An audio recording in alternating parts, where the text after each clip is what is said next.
step behind the lens, and look beyond the boundaries of ordinary storytelling. Join us as we explore the defining moments in history, capturing the exact seconds that changed our world forever.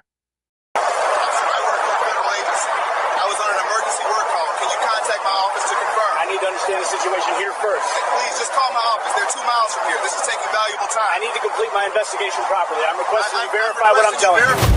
The FBI's Atlanta field office at 3000 Flowers Road was less than 2 miles from where Officer Austin Morrison pulled over a black Chevrolet Tahoe on Interstate 85 for distracted driving. Close enough that a single radio call would have verified the driver's identity within 60 seconds. But Morrison's 73 days on the job hadn't taught him to verify credentials before making assumptions about who was lying and who was telling the truth. When Special Agent in Charge Julian Palmer explained he was FBI handling an active kidnapping case and showed his official badge and ID, Morrison's racial bias processed the information as black man, expensive vehicle, too perfect story, fake credentials, probable impersonation. He refused Palmer's request to call the FBI office, dismissed his explanations about the emergency call as performance, and interpreted his increasingly angry insistence that Morrison was making a career-ending mistake as threatening behavior from someone who needed to be controlled through force. What Morrison didn't know was that Palmer had spent 27 years earning the credentials Morrison was calling fake, that the sergeant Morrison thought was an accomplice was actually his own supervisor, Sergeant David Chen, responding to a call from the FBI about their SAC being detained, and that his refusal to spend 60 seconds on verification before handcuffing a senior federal law enforcement official would result in immediate termination, criminal prosecution, and a case study in how rookie overconfidence plus racial bias can destroy a career in a single traffic stop. Before we go further, what city or country are you watching from? Drop it in the comments. We love seeing where you're tuning in from. If you believe that federal credentials deserve verification, not dismissal, then hit the like and subscribe button here on JPTV. Julian Palmer's phone rang at 9:47 a.m. while he was driving south on Interstate 85 toward the FBI's Atlanta field office in Brookhaven. He was 54 years old, the special agent in charge of the Atlanta field office, a position he'd held for the past 6 years after 21 years working his way up through the bureau. He'd started as a field agent in the Criminal Investigative Division, worked organized crime cases in New York, counterterrorism in Washington, D.C., and violent crimes in Chicago before being promoted to supervisory roles and eventually being appointed to lead one of the FBI's largest field offices. The call was from his deputy, Angela Hayes, and the urgency in her voice told him this wasn't routine. "Sir, we have a developing situation on the child abduction case from yesterday. The suspect's vehicle was just spotted on traffic cameras heading toward the state line. We need your authorization to coordinate with Georgia State Patrol for an interstate pursuit and potential vehicle stop." Palmer had been following the case closely, a 6-year-old girl taken from her front yard in Marietta 2 days ago. Amber Alert issued, whole office working around the clock to find her. If they had a solid lead on the suspect's vehicle, they needed to move fast before he crossed state lines and complicated jurisdiction. "What's the confidence level on the vehicle ID?" Palmer asked, holding his phone to his ear while driving. He knew it was technically a violation to talk on the phone while driving in Georgia, but this was an emergency that couldn't wait the 8 minutes it would take him to reach the office. "High confidence, partial plate match, vehicle description matches, and the driver fits the suspect profile. We need to move now if we're going to intercept before he hits the Alabama line." "Authorized. Coordinate with State Patrol and get our tactical team ready for support. I'll be in the office in 10 minutes. "Copy that. Also, sir, Sergeant Chen from Atlanta PD called asking about the Joint Task Force meeting this afternoon. Should I confirm?"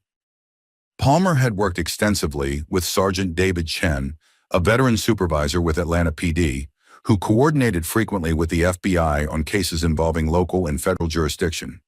Chen was professional, competent, and one of the better liaisons Palmer had worked with in his career. "Yes, confirm. 3 p.m. in the conference room. We'll brief them on..." That's when Palmer saw the blue lights in his rearview mirror. A patrol car, lights flashing, clearly pulling him over. He muttered under his breath because the timing couldn't be worse. but he also understood he'd been on his phone while driving, and a traffic stop was legitimate even if inconvenient. "Angela, I'm being pulled over. I'll call you back in 5 minutes. Move forward with the authorization and keep me updated." He ended the call, put on his turn signal, and pulled onto the shoulder of I-85 near the Brookhaven exit. He put the Tahoe in park and reached for his credentials in the center console, his FBI badge in its leather case, and his official special agent in charge identification card with his photo, name, and title clearly printed. Officer Austin Morrison had been on patrol for exactly 73 days, having graduated from the police academy in late August and started his solo patrol assignment in early September. He was 26 years old, eager to prove himself, and focused on building his daily activity numbers to show his supervisors he was productive and engaged. His training officer had told him to look for easy violations, speeding, distracted driving, equipment violations, and write tickets to establish a record of police work. When Morrison spotted the black Tahoe with a driver holding a phone to his ear, he saw a clear distracted driving violation and an opportunity to make a stop that would count toward his daily productivity. He activated his lights and followed the Tahoe as it pulled over professionally onto the shoulder. Morrison didn't notice that the Tahoe had government plates. He didn't consider that the driver might be law enforcement or emergency services on an official call. He just saw what his limited experience had trained him to see, a violation that needed enforcement. He approached the driver's window with his hand near his weapon, his body cam recording everything. When Palmer rolled down the window, Morrison saw a black man in his 50s wearing a suit and immediately made assumptions shaped more by bias than by evidence. "License and registration," Morrison said without preamble. Palmer kept his hands visible on the steering wheel, his credentials in his right hand. "Officer, I'm FBI, Special Agent in Charge Julian Palmer. I was on an emergency call about an active kidnapping investigation. I apologize for being on the phone while driving, but it was an operational emergency that couldn't wait." He held up his credentials. The badge, gold and official, the ID card laminated with the FBI seal, his photo, and his title clearly visible. Morrison took the credentials and looked at them with immediate suspicion. The badge looked too perfect, too official, like something purchased online. The ID card had too many security features, which in Morrison's inexperienced judgment meant it was probably a sophisticated fake. "This is a very official-looking badge," Morrison said, his tone suggesting disbelief rather than respect. Palmer recognized the edge in the officer's voice and felt concern start to build. "It's official because I'm the special agent in charge of the Atlanta FBI field office. My office is at 3000 Flowers Road, less than 2 miles from here. You can call and verify my identity if you have any questions." A lot of people impersonate federal agents. These badges can be bought online. Palmer kept his voice calm and professional despite his growing frustration. "Officer, I understand you need to verify. Please call the FBI Atlanta field office. Ask for the special agent in charge. They'll confirm I'm Julian Palmer and I'm currently on my way to the office." Morrison looked at Palmer, at the expensive Tahoe, at the suit that seemed too nice, and his bias told him this was exactly what an impersonator would say. Have a whole story ready, seem confident, try to intimidate with a high-ranking title. "What's your driver's license number?" "It's on my FBI identification. Officer, I really need to get to my office.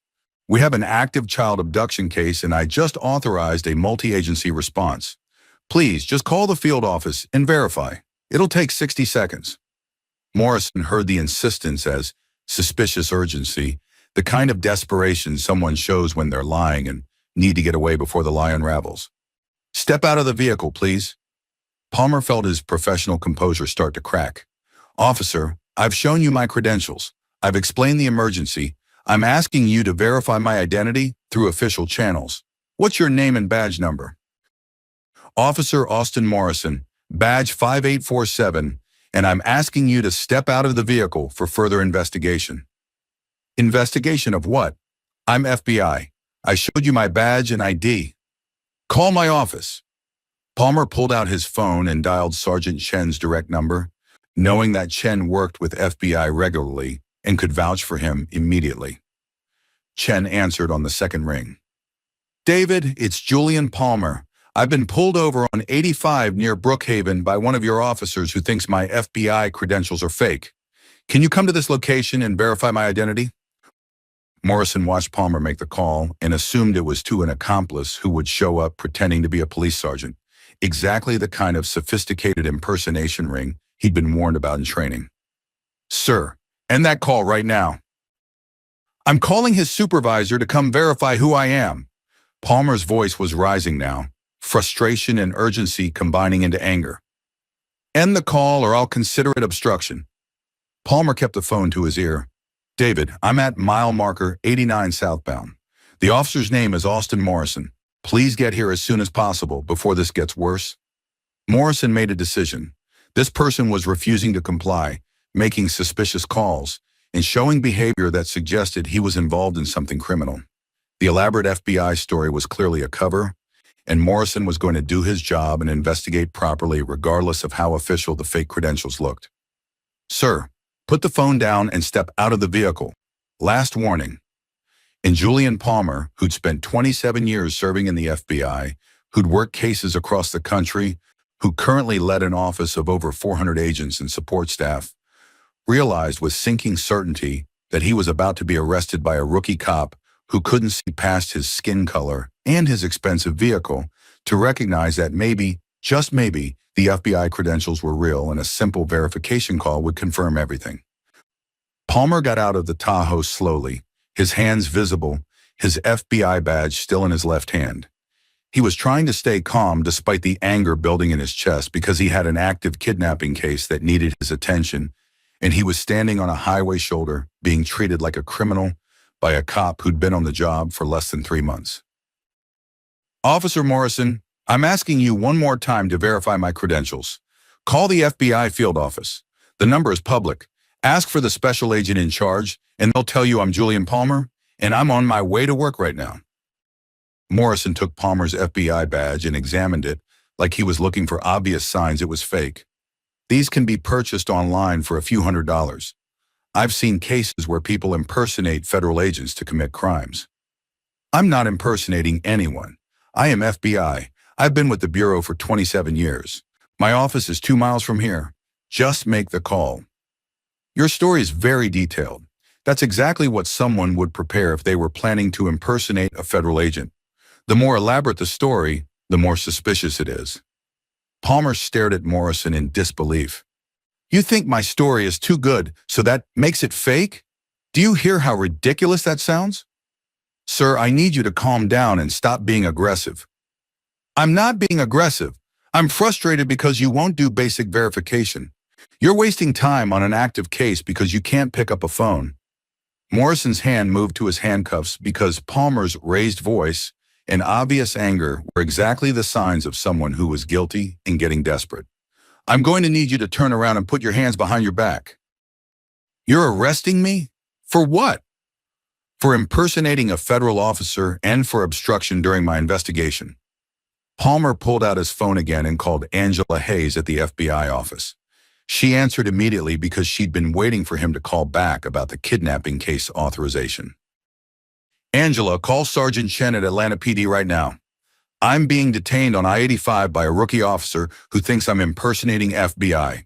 Get Chen here immediately and tell him to bring someone who can verify my identity. Morrison grabbed for Palmer's phone. I told you to stop making calls. Palmer pulled the phone away, still talking to Angela.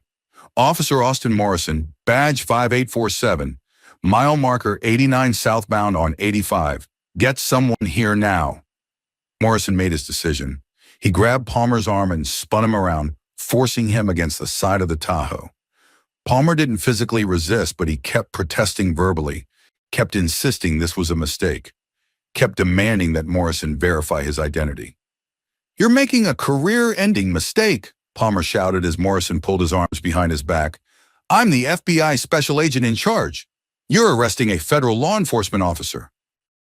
That's what you keep saying. We'll sort out the truth at the station.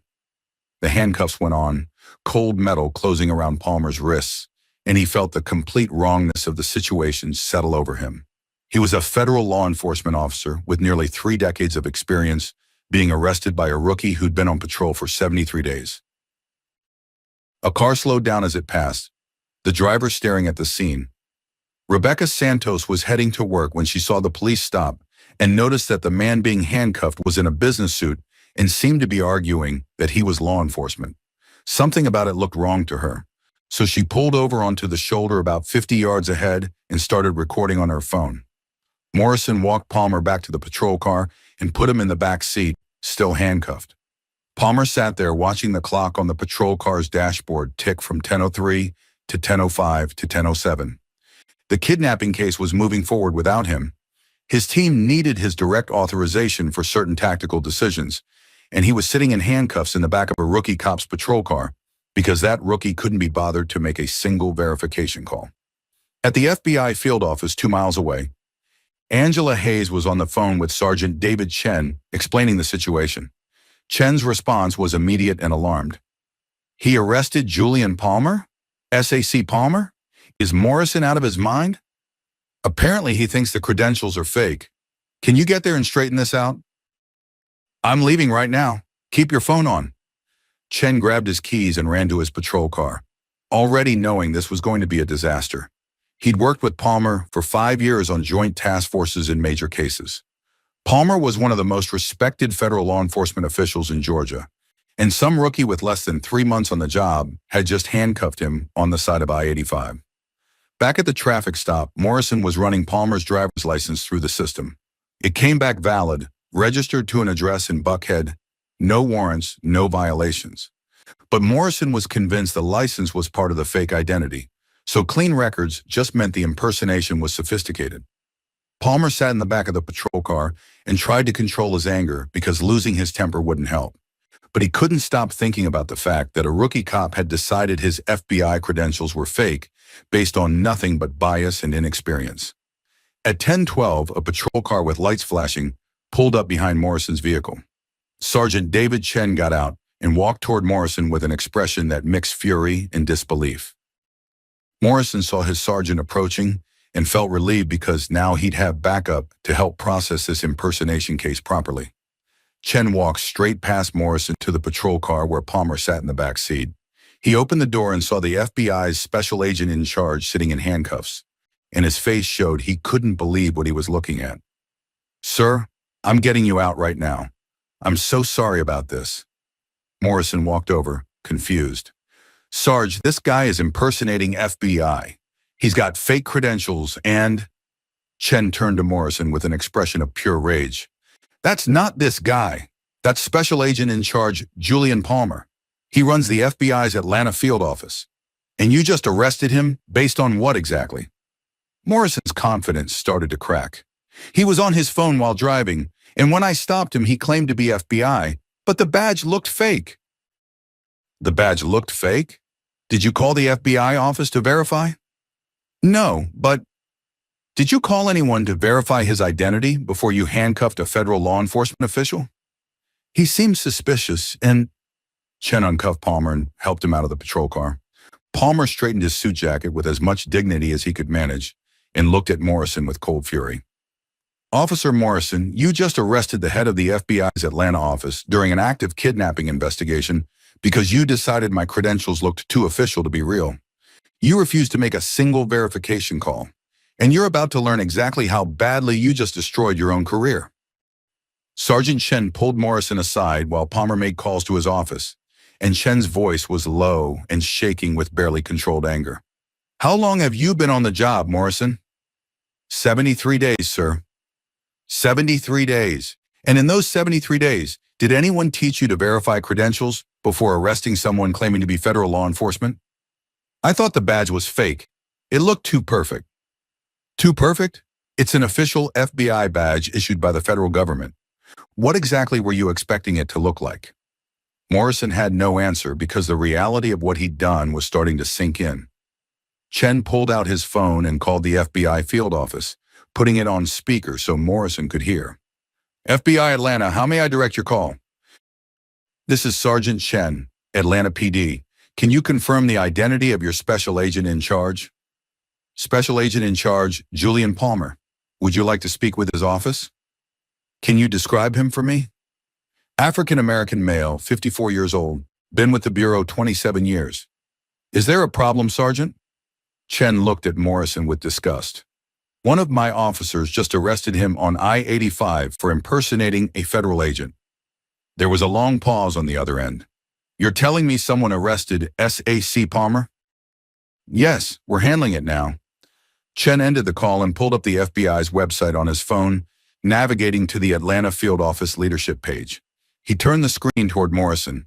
The page showed Palmer's official photo, his title, his biography listing his 27 years with the FBI, his previous positions, his education, his specializations. The man in the photo was identical to the man Morrison had just handcuffed. That's him, Morrison said quietly.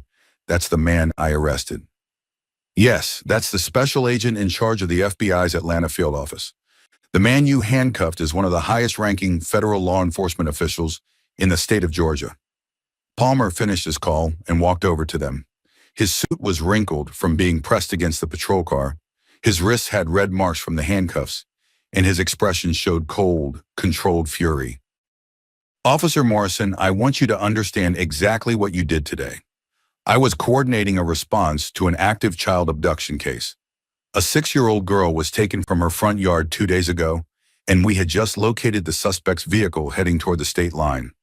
I was on the phone authorizing a multi-agency pursuit when you pulled me over. Morrison's face went pale.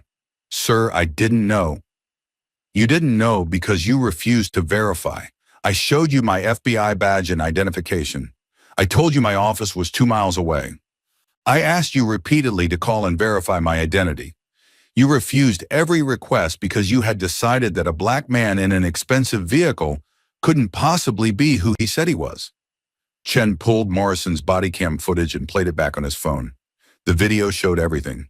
Palmer calmly presenting his credentials, Morrison calling them fake, Palmer asking for verification, Morrison refusing, Palmer explaining about the kidnapping case, Morrison dismissing it all as an elaborate lie. The audio captured Morrison saying, "These badges can be bought online, and your story is too detailed to be believable." You see that? Chen said, pointing at the screen. That's a federal officer showing you legitimate credentials and you calling them fake. That's you refusing to do basic verification. That's you arresting someone during an active federal investigation. Palmer's phone buzzed with a text from Angela. The kidnapping suspect had been intercepted by Georgia State Patrol and the child had been recovered safely. But the operation had proceeded without Palmer's direct oversight during critical moments because he'd been handcuffed in a patrol car. The child is safe, Palmer said, relief and anger mixing in his voice. No thanks to Officer Morrison here. Chen looked at Morrison. Give me your badge and your weapon. You're suspended, effective immediately pending investigation. Morrison's hands shook as he removed his duty belt and badge, handing them to Chen. His career had lasted 73 days, ending the same day he'd arrested the FBI special agent in charge. This isn't just a firing, Palmer said quietly. You arrested a federal officer. That's a federal crime. The U.S. Attorney's Office will be reviewing this for criminal charges. You interfered with a federal investigation involving child abduction. You falsely arrested a federal law enforcement official. And you did all of it because you couldn't pick up a phone and make a 60-second verification call. Rebecca Santos, who'd been recording from her car, approached with her phone still filming. I got the whole thing on video. The arrest, the sergeant arriving, all of it. Do you want me to send this to anyone? Palmer looked at her footage showing him in handcuffs. A federal law enforcement official treated like a criminal on the side of a highway. Please send it to this email address. It'll be evidence in the investigation. The video would be played in courtrooms, shown in training sessions, and used as the definitive example of what happens when bias and inexperience combine to override credentials, common sense, and basic verification procedures. Morrison stood there without his badge, without his weapon, his 73-day career over, facing federal criminal charges for arresting an FBI special agent in charge because he'd decided the credentials looked too official to be real and the explanation seemed too detailed to be believable. Palmer got back in his Tahoe and drove to his office, arriving 32 minutes late because of a traffic stop that should have taken 5 minutes if Morrison had simply made the verification call Palmer had requested from the beginning. Austin Morrison was fired from the Atlanta Police Department within 48 hours of the incident, terminated before the investigation was even complete because the department understood that keeping him employed was legally and politically indefensible. The body cam footage showing him dismiss FBI credentials as fake, refuse multiple requests for verification, and handcuff a special agent in charge played on every news station, becoming the most clear example many law enforcement experts had seen of how rookie overconfidence combined with racial bias can destroy a career in a single shift. The federal charges came within 2 weeks. Morrison was indicted for deprivation of rights under color of law, false arrest of a federal officer, and obstruction of a federal investigation. His defense attorney tried to argue Morrison had been acting in good faith based on his training, but the body cam showed Palmer repeatedly asking for verification and Morrison refusing every request. The jury convicted him after deliberating for 90 minutes. He was sentenced to 18 months in federal prison with permanent loss of his law enforcement certification. Sergeant David Chen faced disciplinary action for failing to properly train Morrison on credential verification procedures, though he kept his job after demonstrating that the training had been provided and Morrison had simply failed to apply it. The Atlanta Police Department implemented mandatory training on recognizing federal law enforcement credentials and requiring verification calls before any arrest of someone claiming federal affiliation. The civil lawsuit Palmer filed wasn't for himself, but to establish precedent. The settlement of $2.8 million came with requirements that Atlanta PD create a database of federal law enforcement officials who regularly worked in the area, mandatory verification protocols, and consequences for officers who refused to follow them. The money went to organizations supporting criminal justice reform and law enforcement accountability. But the legal victories didn't restore what was taken. Palmer had been handcuffed on the side of a highway while coordinating a child abduction response, treated like a criminal despite showing legitimate federal credentials, and forced to watch precious minutes tick by, while a case that needed his attention proceeded without him. The child had been recovered safely, but Palmer would never know if his absence during those critical 32 minutes had affected decisions or outcomes. He continued leading the FBI's Atlanta field office, but the experience changed how he viewed interactions between federal and local law enforcement. He became an advocate for better interagency coordination and training, speaking at law enforcement conferences about what happened to him and using it as a teaching moment about implicit bias and the importance of verification over assumption. His relationship with Atlanta PD remained professional but strained. Some officers were embarrassed by Morrison's actions and went out of their way to show respect and cooperation. Others resented Palmer for not handling it quietly, for filing federal charges that put a rookie cop in prison, for making the department look bad publicly. Palmer understood both reactions but refused to apologize for holding Morrison accountable. The case became required viewing in FBI training and police academies nationwide. New officers watched the body cam footage and discussed what Morrison should have done differently, how a single verification call would have prevented everything, how bias can override obvious evidence when someone has already decided what they're looking at. 3 years later, Morrison was released from federal prison to a life where he'd never work in law enforcement again.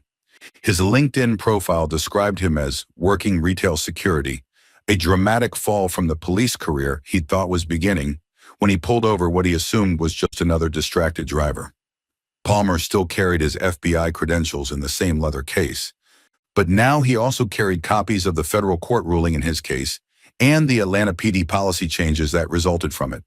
When he got pulled over for minor violations, he presented everything immediately and waited to see if the officer would recognize his name or need verification. Most did their jobs professionally. Some didn't, and Palmer documented those interactions too, building a record of how federal law enforcement officials were treated during routine stops. The kidnapping case Palmer had been coordinating when Morrison detained him ended successfully. The suspect was arrested, the child was returned to her family, and the prosecution resulted in a conviction.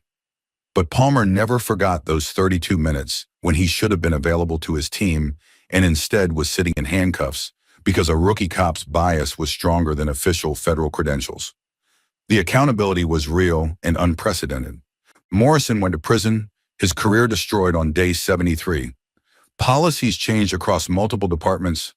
The settlement funded important reform work.